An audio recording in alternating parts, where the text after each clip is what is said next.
Bey maşallah. Qandaychi? Ay maşallah.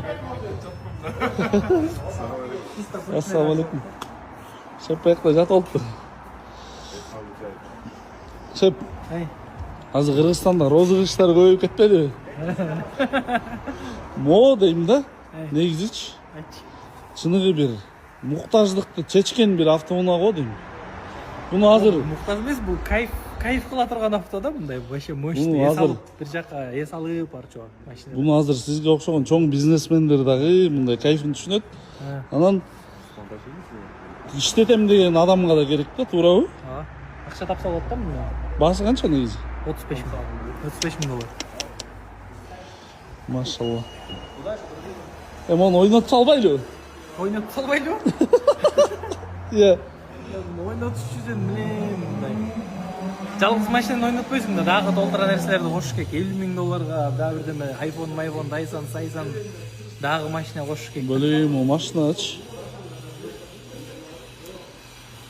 Мындай ойнотуп алса болчу дейсиң. Bir Kırgızstan жарат деп ойнотсоң, э? Bileyim bunday любойго керек да. Kırgızstan жарат деп ойлойм. Допустим,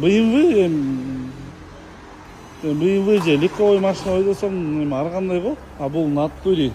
Кандай? Любойдун даалоосунда го.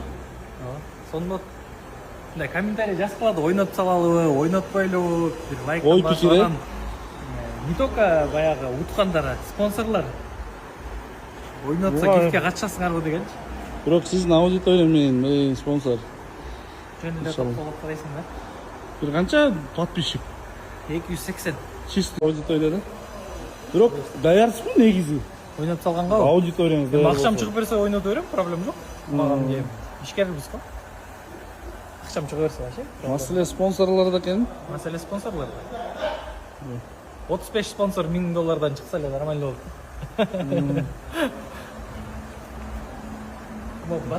Иншалла подписчиктерден сурайлам да. Комментарий жазып койгула, анан көрөбүз. Да бирдеме чөйнүп придумайм обязательно. Все. Так что обязательно жазгыла бирдеме.